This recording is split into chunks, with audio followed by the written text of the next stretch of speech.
Of the 4 applicants for Chief Justice, Associate Justice Diosdado Peralta is the most senior. He was the first to face the Judicial and Bar Council's public interview of Chief Magistrate applicants. An Arroyo appointee, Peralta was asked about the cases where he was either the ponente or he voted in favor of the petition. This includes the burial of former President Ferdinand Marcos at the libingan ng mga bayani, keeping Senator Laila de Lima in prison, and the ouster of Maria Lourdes Sereno from the very same position he is applying for. When he was still in the Sandigan Bayan, Peralta convicted former President Joseph Estrada in his plunder case. The JBC panel also asked Peralta about his supposed arrogance.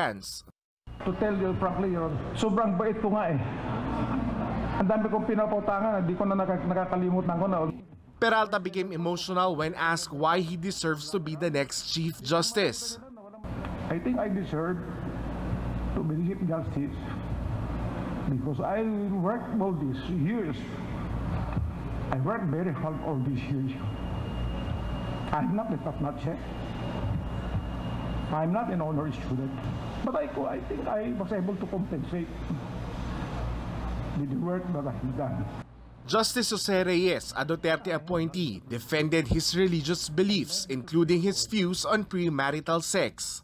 For me, Your Honor, as a Catholic, it's immoral for 2 people to engage in premarital sex. But as far as the family code is concerned, Your Honor, the family code protects marriage. Justice Andres Reyes, another Duterte appointee, was asked if News 5 anchor Raffy Tulfo violates due process when his show airs the complaints of people asking for his help. Now, are you familiar with this Raffy Tulfo action program? No, Your Honor. It is said that the Raffy Tulfo Action Program violates due process because complainants go to him and over the air present their problems. But Your Honor, they are not a court, so they don't have to observe due process. That is their way of justice on TV, so I don't think they're aware of the nuances of due process. It might cause a party who's innocent to be crucified on television, and he might already be pronounced guilty by the public when he has not aired his side of the story.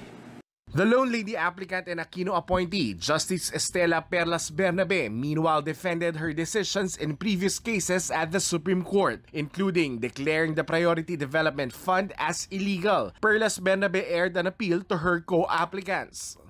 So whoever is appointed, I would like to request that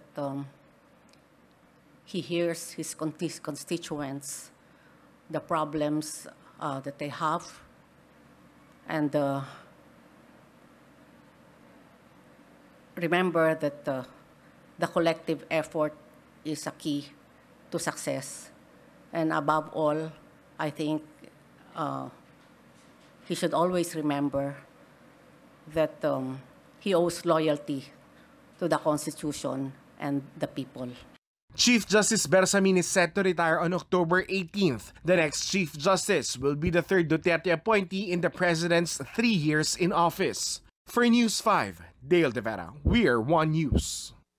And still on the application for Chief Justice, News 5 anchor Raffy Tulfo says he agrees with aspiring Chief Justice applicant Andres Reyes when he said that the show Wanted sa radyo is not a courtroom.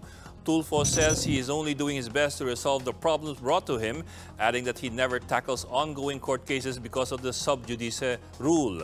Tulfo adds that in cases where he does not know the legal issues, he consults with the lawyer, Attorney Paul Castillo, who happens to be a law professor from the Far Eastern University. During the public interview by the Judicial and Bar Council, Justice Reyes was asked if Tulfo violates due process when his show airs the complaints of people asking for his help. In some cases, na kahit na wala pa sa korte, pero hindi ko alam yung mga legal issues tungkol sa problema, I consult a lawyer. At meron akong suki na lawyer in the person of Unity Castillo who happens to be an FEU law professor.